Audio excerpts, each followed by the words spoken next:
Hi, everyone. Welcome back to the Social Hotelier podcast with me, Sam-Erik Ruttmann. So now on with today's episode. I'm back with my guest, Mark Dardenne. We had a very interesting discussion in a previous episode about branding. But today we're going to talk something a little bit about how it was to start in our career. So welcome back, Mark, and thanks for joining us today.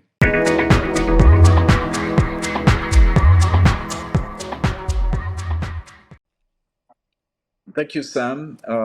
Glad to exchange with you. Look forward to this podcast. Well, we both have moved around the world during our hotel career, and I have to say that I was trying to figure out how many years we have in combined experience, and I started my career in 1972, so that gives it a little bit of as a receptionist in a small hotel outside Helsinki. And how about you? Yeah, in the 80s also, same like you. I did a hotel school in Lausanne and started from there. So I guess we probably combined 90 years, right? So Yeah. so we shouldn't give it away, but it is what it is. Can't change Well, it, and I wouldn't that's what change it it. is. I wouldn't really change it. Yeah. No, now it's very. I'm actually. When I started my career in the first hotel, I really didn't have any clue. But I wrote.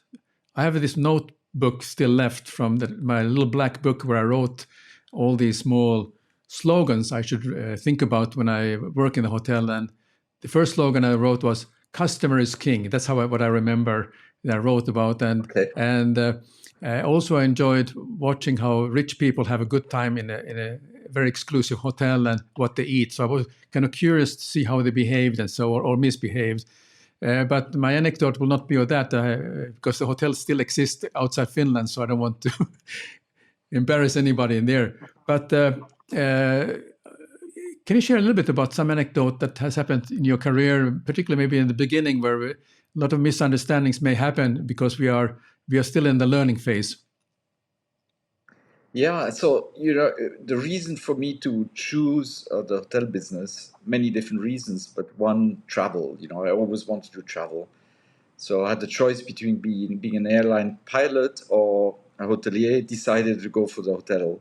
My first posting was in Kuwait. So I was a management trainee, just fresh as graduated, 24, I think 23 or 24 years old, 23, I think, and joined the hotel. And first thing, I met the GM, and then I met the F&B director, and he tells me, "Look, Mark, welcome to Kuwait. You're going to be the chief steward for the next 6 weeks."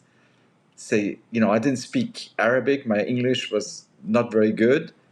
And I had to deal with it. So I was dealing with 30, 40 nationalities, different nationalities, Egyptian, Kuwaitis, this, that. And it was a huge learning experience, right, on how to communicate with them and really making sure that the job gets done, right? But I think you get thrown into the water and then you swim, so that was kind of the approach, right? So that was, and again, the cultural difference between Europe, and you're talking about so many years ago, right? And the Middle East was absolutely huge, right? So, and you worked in the Middle East also, right? So, what about your experiences? Well, I think my initial experience, after I left, I wanted to also travel. I was really excited to stay. I enjoyed working in the hotel, but I also wanted to travel, and I had an opportunity then to apply for a scholarship for become a trainee. There was a number of scholarship funds that supported Nordic students or young professionals. And my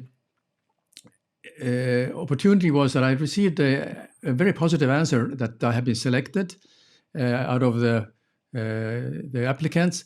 And I had a choice of going to Missouri to work for I think it was a Holiday Inn.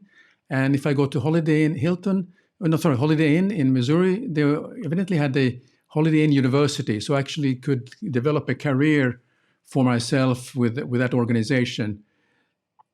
But at that time in my career, I said, "Oh, okay, that sounds like a very good." But then the second option was a little bit more interesting.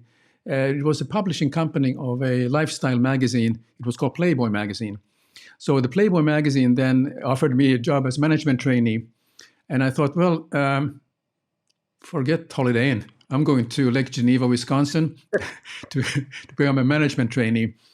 Of course, that was a very different world at the time where it was quite socially acceptable to have Playboy bunnies serving drinks and so on.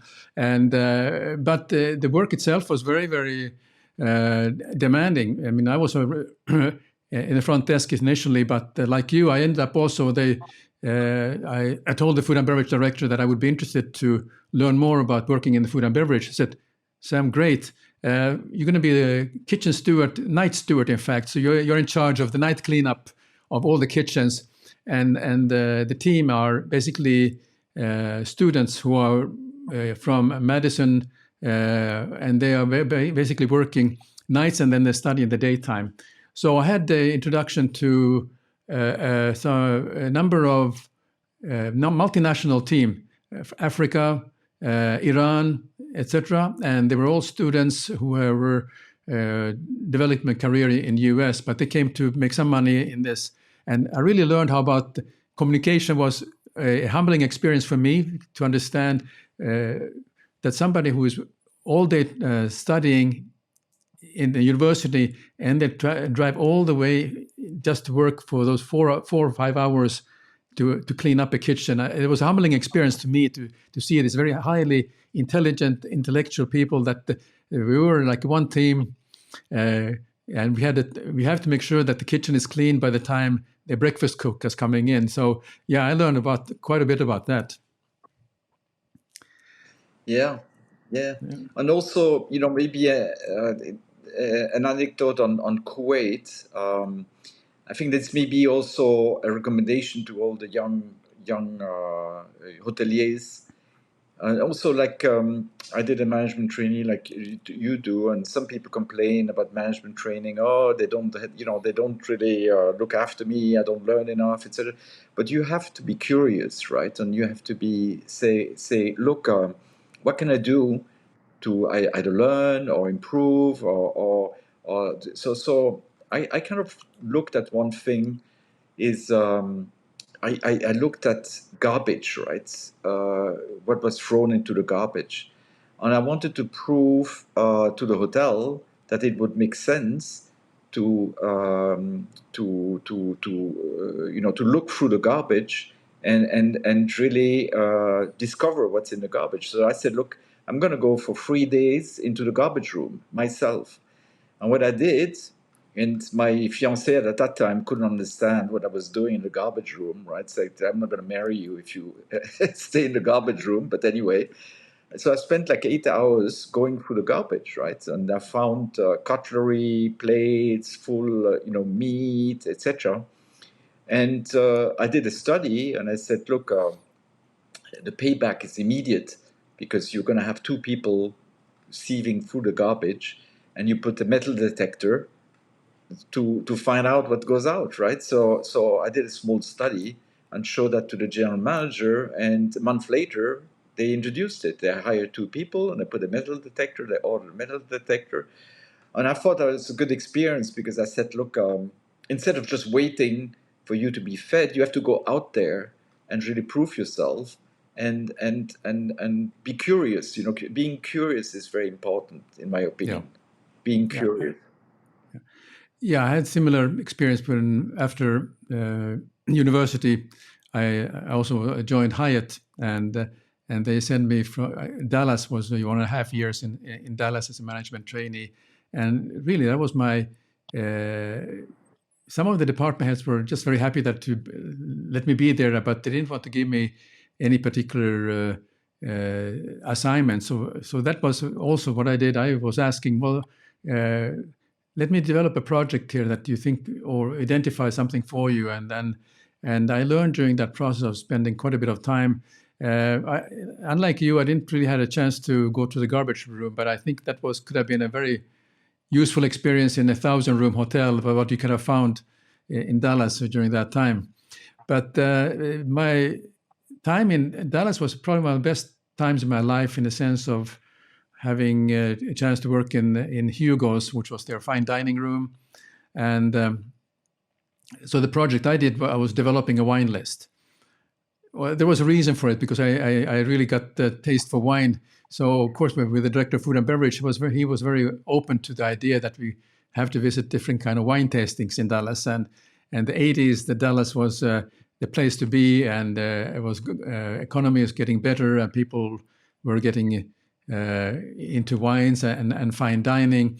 So I spent considerable time to go to wine tastings with the food and beverage director, and I became quite an expert on different Chardonnays and Zinfandels and Cabernets, and it was particularly the U.S. wines rather than Europeans. But that was one of the best experiences I had to develop this, and it's really something that when I think about it, at that time I had a very sensitive palate to the detecting what was buttery in Chardonnay and so on.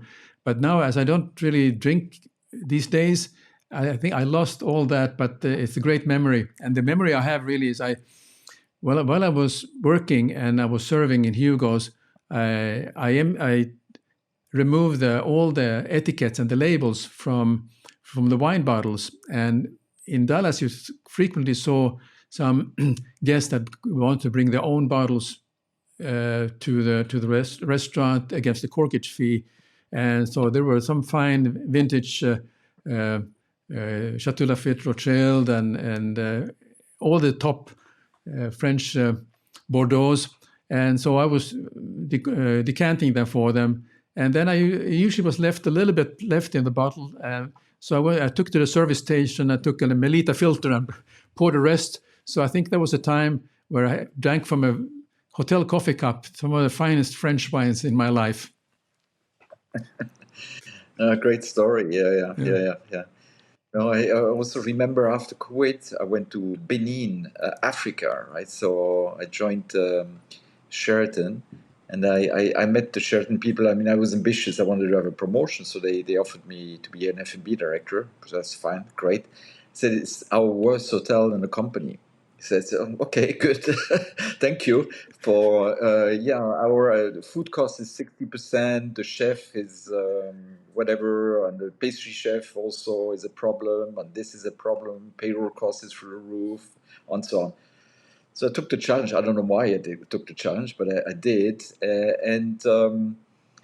For me, this is a great opportunity. Again, you can look at it and say, no, it's too difficult, etc.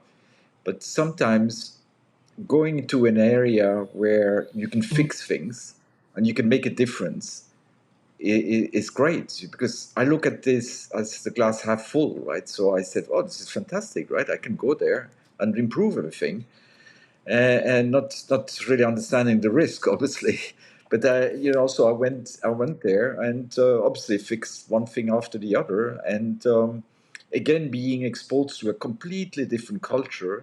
Benin being that was the old Dahomey in Africa, West Africa, was a great learning experience, because I started learning about the African culture, right? So, and really, people are saying, "Oh, was it safe?" I felt very safe, and I had incredible experiences there. I even got married in Benin. That was a great experience, obviously, but also dealing with Africans was a different thing. It was a socialist government, so whenever you had somebody who did a mistake, you had to give him the opportunity to explain what happened.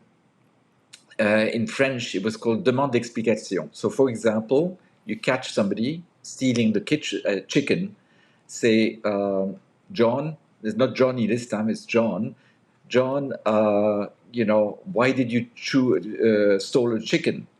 And they had to write back to you what happened, right? So sometimes I got 5 pages of explanations of what happened to the chicken, and sometimes the story was so good, I let them go. I said, God, this was incredible. That's a great story. Okay, but don't do it again, right? Don't steal chicken again. It was like so funny.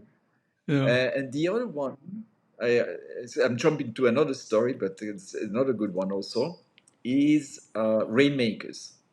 And you had that in Bali also, I think, you know.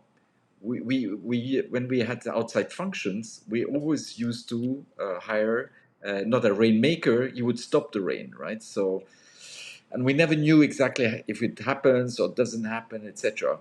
So there was a GM change, and we were planning the cocktail party, right? So I sit with the new GM and the old GM, and we talk about the cocktail party, how many people, this, that, how what we're going to do, etc. And I say, on by the way, should we hire the rain stopper, not the maker, the stopper? The new GM looks at me. I said, "This guy, he's got to go. You know, I mean, he has been in Africa too long. You know, he's the first on my list. He's gonna go." And the old GM says, "Absolutely. You know, we need a rain stopper." So I hired a rain stopper, who tells me, "Yes, I can do it, but it's going to be very, very difficult because it's rainy season and it's going to cost a little extra." So I said, "Okay, fine. You know, whatever it is, it's a new GM, right? I need to impress him." And he said, "By the way, something will happen. I can't tell you what. There will be no rain, but something will happen." So yeah, whatever. You know, give me $100, whatever. You do it. And then here we go. We set up around the pool, the usual thing. You know, then I see these black clouds coming towards me. I said, "This is not good, right? The rain stopper will not get his money." And somehow, nothing, no rain. For whatever reasons, the clouds kind of went away. But at the end of the party, there was the sign of the hotel took fire. Can you imagine the coincidence? And you know, on the new GM kind of started believing in me again, you know. So I kept my job for another couple of months. But so again, it's about cultures, right? Yeah. You need to adjust to the culture and you know, respect the culture. Yeah. Well, reminds me of Indonesia. Also, I had a rain stopper situation, but I think your your story is actually had more dramatic than mine. But yeah, from Jakarta, my from the management trainee position in Dallas, I was shipped over to for a great opportunity in Jakarta, and it was the worst performing hotel in the company at the time. Hyatt Arya Duta had been around for a long time. Huh? I think you remember that hotel, Mark. Yeah, So I was there also. I was there. yeah, so I was enthusiastic, coming directly fresh from Hyatt's training program to Jakarta, and want to really impose that we have to create some exciting promotions, we have to do this and that, and more super efficiency, and they just smiled at me. The staff was just smiling at me. Yeah, okay, yeah, and. So I didn't really understand what the smile meant, because I thought obviously when you smile, they are happy and enthusiastic to what I was saying. But of course, later on, I understand you have to look at the eyes, because then it tells you really what the smile is all about. But one of the things that came out of it was that, and I was very happy about it, because the staff told me, gave me a sentence confirming that they were happy and going to do something. And they said, "Salamat tidur." So I said, "Okay, Salamat tidur, that's a great compliment to me." And then, but I still wanted to find out actually what it meant. And anytime I went to ask somebody to do something, or the team to do something, they say, "Yeah, Salamat tidur." And so I was asking, I was taken to the side by one of the senior persons working in the hotel. I said, "Sam, do you know what this actually means?" "Yeah, like happy working." That's what they told me. Not quite. But it means sweet dreams. So they know how to pull a leg there. And I learned my lesson very quickly that yeah, I'm going to take some lessons in Bahasa Indonesia to understand much better, and also to understand the culture much better. That what worked in Dallas doesn't work in Jakarta. Yeah. No, absolutely. You know, and I experienced the reverse when I moved from Africa to Germany. You know, so I go to Essen, 2 years in Essen, and it was a very different experience, because obviously in Africa you show, you train, etc., and at the end you do it yourself, right, kind of thing.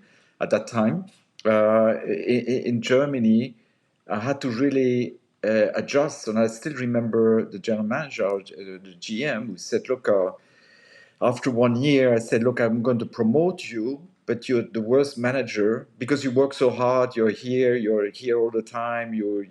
So on. And I think you have, you have talent, etc. But you have to really change your style, right? You have to work with people now. You have to engage with them, and you have to trust also your team, develop a strong team, and trust your team, etc. Because I brought the same working style that I had in Africa. I brought it to Germany, and in Germany it didn't really work that well, because I was trying to be there all the time, and looking over everybody's shoulders, etc. And after 1 year, I said, "Oh, I better adjust my style because it's not very effective." On the second year, I was then much more effective. But again, it's being able to shift gears, when you go somewhere else. And one experience, you learn the second, the third, and then it becomes kind of a natural afterwards, that you kind of absorb the culture and understand, respect, etc. And then you really adjust to the different demands. What were some of the learnings that you got from when you moved from one country to another? Were you able to get somebody who would be sort of as your mentor, or were you on your own try to figure out what is the best way to work there and to understand the people? Yeah, I think mentorship is always great. I remember in my career, I'm sure in your career, you have a couple of mentors that helped you along the way. When I look back, it was all self-learning in a sense. Mm. It kind of became easier later on in the careers. After a certain post, and because after Germany, I went to Bali, and I guess that's where we actually met, Yeah. in Bali, and that was another shift, complete shift, right? So where I learned the values of family, of community, etc. And I still remember we had the front office manager. We had a big incentive group checking in, and he went to say, "Mark, I have to go." I said, "What do you mean you have to go? We have like 200 people checking in. You can't go." He said, "No, no, I have to go to my village because we have this." And I learned, wow, community is so important to the Balinese, and suddenly it became much more important to me also to say, I know I want to have a career, I want to make, whatever, I want to be successful, etc. But you're not going to be successful if you don't have a family, if you don't have kids, you don't have friends, etc. So it's really relooking at your priorities. Yeah. And so to answer your question, for me, it was mostly learning myself and developing these skills over the years, right? I don't think you can teach these skills. You can obviously mentor and say, look, in this situation, maybe if you work with somebody in this situation, it would have been maybe better to do this and this and this. Or did you really think this was the right thing to do, etc. But basically, it was a lot of self-learning from my side. Yeah, well, likewise for me. I think it was also to, I mean, for the first Jakarta posting, I was very fortunate to have somebody who who was holding my hand and giving some very good tips here. But I also that somehow I developed sort of that very sensitive. I started to observe people in a different way, not by staring at them, but also just to try to understand what the body language, their eyes, and the tone of voice, what it meant. Even though I sometimes didn't understand the language, but just to be kind of very sensitive to that. But also, I mean, the years I was in Thailand on the Phuket Island, I became also understanding how community and family is so important there, and it was really appreciated to join if there was a family member who is there's a funeral. And same was in Bangkok, in fact, also that if for somebody was passing, that you pay respect to the family of the employee by joining the funeral rites, or for them, it was more important that you joined the funeral than joining somebody's wedding, because it was, at the end of the day, it was paying that respect to the family, and that went a long way. So I was very glad that I understood that lesson about it is not about me, about work. It's also about the other people who are there, and also what they feel, and particularly what their family members think about me, and as their maybe child's boss and so on. Yeah, yeah, no, no, absolutely, and and then it's there's certain rules that go everywhere. It doesn't matter if you are in China or Germany or Switzerland. Respect Yeah, somebody, or do don't do the right thing even if people don't look, specifically when they don't look right. Do the yeah, right thing and have the right values, etc. That works everywhere, sure, and you try to understand, etc. So there's basics that work everywhere, yeah. and in my opinion, in any culture at all, then there's obviously some differences between the cultures, but overall, if you follow those guidelines, you'll be good everywhere, Yeah, and you learn everywhere. You learn something, in my opinion. sure. So let's talk a little bit what's happening in our industry at the moment. Things have moved on, several generation shifts since we both started, and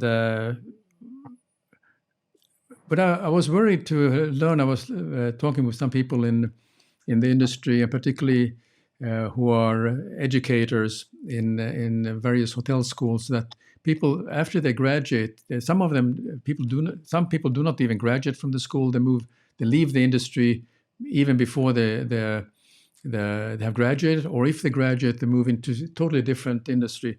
Uh, so I guess it is our industry attractive enough, or what do we need to do to make it more attractive to the younger generation to share the passion that we have for some other reason?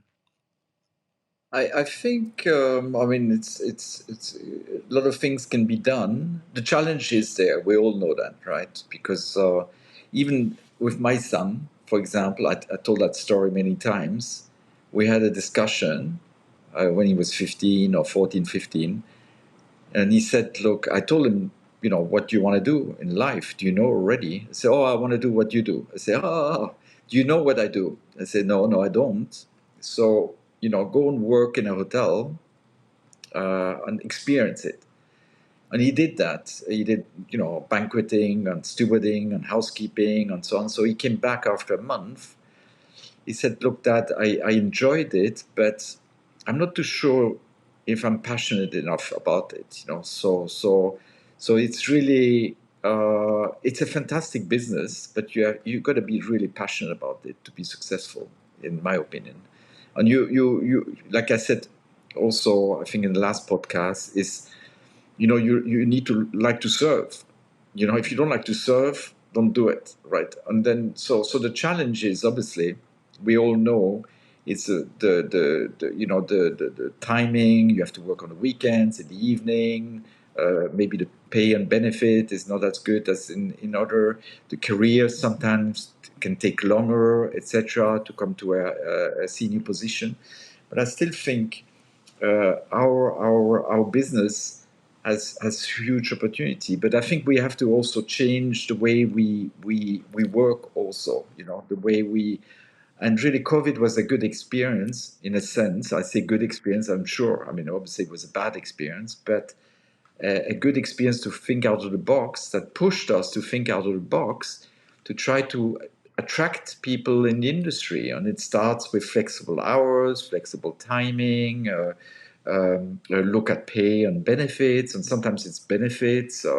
Invest into the culture of the company, etc. Invest in and the way we also train our colleagues, etc.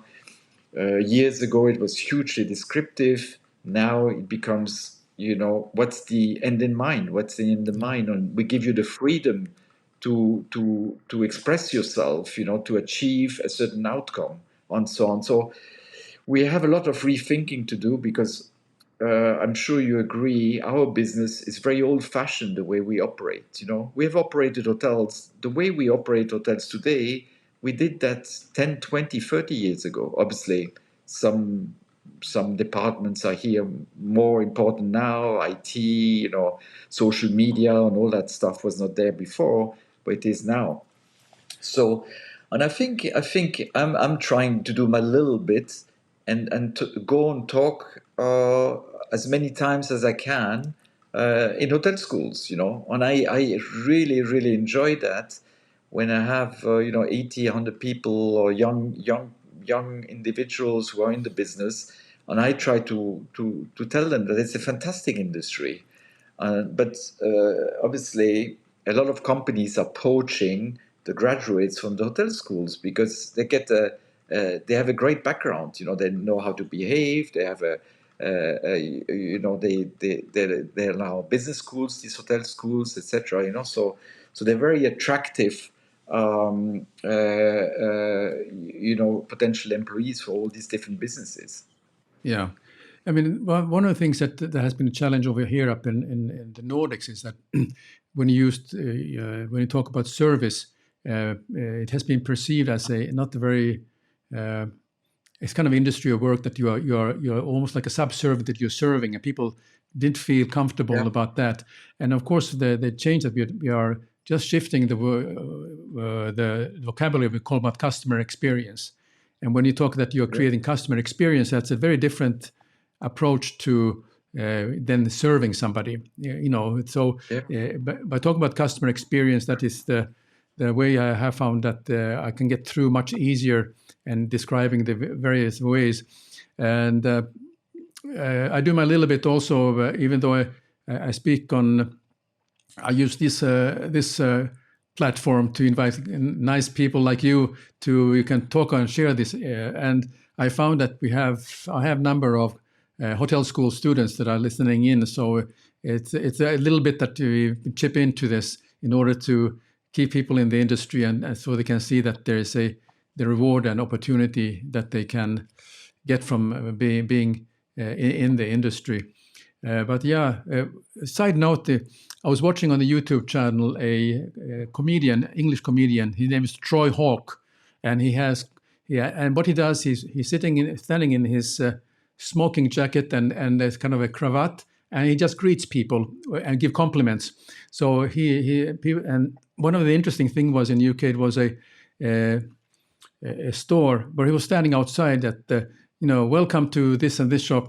We hope to give you the best possible experience. And so people say, okay, thank you. And then the manager came to ask him, what are you doing here? Well, I'm creating a positive customer experience before they arrive to the shop. But we don't like that. We don't want people. We don't want you to stand here and greet people. Are you getting complaints? Yeah, some customers saying that there's one guy standing outside greeting us, and we don't want that. So that was a different way of looking at it. I recommend to look at YouTube.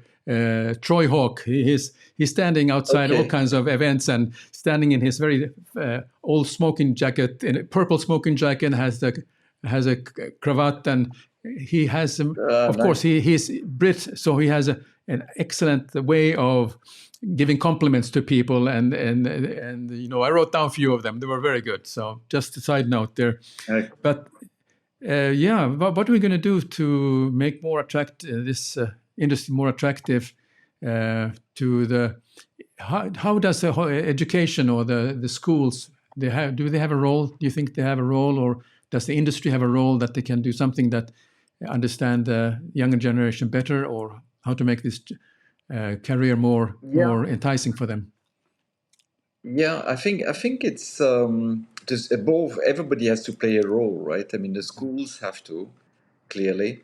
I mean, the schools, they have the students, etc. They have a curriculum. They at the end of the day, it's a business also. The schools are run like a business, right? So, I think when I look at the waiting list of the hotel schools, it's very difficult to get into a reputable hotel school now. I mean, you go into Cornell, you go into, I mean, the famous one, Lausanne, and whatever these schools. So people are very attracted to the hotel business. So I think that's what, to attract them into kind of the hotel environment, at least into the schools, seemed to work. Right now, I'm not sure if the education can be changed a little bit, and the preparation to go into because I find it very difficult to get your first job is always difficult, right? We all know that, right? Any school, you go to a big university in the US, etc., might be a little bit easier there.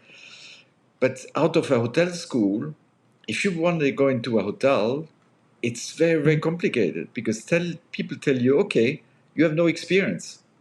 You have done 4 years, you spend $200,000 or Swiss francs or whatever, or even more than that in education, and then you get offered a job as assistant chief steward in a hotel where you make, nothing much, right? And you work Yeah. 18 hours, you work on the weekends, etc. So I think that gap on it's clear on, like me, you cannot move straight from a school and become a manager because you are not going to be respected because you don't know the business, right? So Yeah. it's very, very. That's why I thought, and you did the same thing. I thought the management training is not a bad thing because you at least you get the experience throughout the hotel. But again, it's a big investment. I remember, I think I was making 500 US a Yeah. month at that time. It's like many years ago, Yeah. and I didn't really care about the money. I wanted to have the education, right? But Yeah. then on some students take loans to pay for the education, and then they say, okay, I can go to a private bank, you know wealth management, great, or I can go tech, or I can start my own business. Yeah. And what I've noticed also, the young generation is much more inclined to start their own business. I went to Yes. Lausanne to do a speech for NBA students, and it was great. I made a great presentation, da da. Then afterwards we had a little cocktail, and I went around the room, and all of them said, I have this great idea. I want to do this little coffee shop, or I want to have this, I want to compete against Starbucks and do this, and I want to do that. And so when I grew up, I don't know about you, my only thing was to do a career. I'm Yes. going to work for a good hotel, Four Seasons, Ritz-Carlton, Hilton at that time was a great company, Hyatt, I want to go to Asia to learn things. But I never thought I'm going to open a coffee shop, right? It No. never came to my mind. I'm not going to look at something else. But nowadays, my two kids are basically in startups, and they would love to do something on their own, and they are eventually going to do something on their own, right? But things have really changed in my mind. Yeah.